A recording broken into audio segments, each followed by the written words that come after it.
India 9 News. Mehmedabad તાલુકામાં આવેલી ફેક્ટરીમાં ગંભીર આગની ઘટના.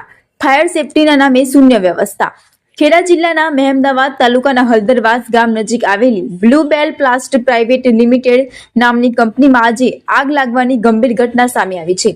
સર્વે નંબર 1309 પર આવેલી આ કંપનીમાં અંદાજે 80 થી 100 જેટલા કર્મચારીઓ કામ કરે છે, જ્યાં પીવાના પાણી માટેના આરો પ્લાન્ટ અને મશીનોનું ઉત્પાદન કરવામાં આવે છે.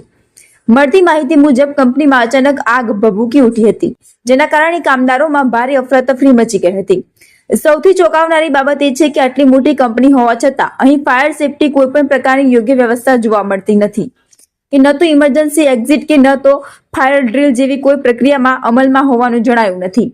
આવી સ્થિતિમાં જો આગ વધુ ભયાનક બની હોત તો મોટી જાનહાનિ સર્જાઈ હોત, તે નકારી શકાતું નથી. સ્થાનિકો અને કામદારો દ્વારા કંપની સંચાલન સામે ગંભીર પ્રશ્નો ઉઠાવવામાં આવી રહ્યા છે. હવે જોવાનું એ રહ્યું કે શ્રમ વિભાગ અને ફાયર વિભાગ દ્વારા કંપની સામે શું કાર્યવાહી કરવામાં આવે છે અને કામદારોની સલામતી માટે કયા પગલાં લેવાય છે.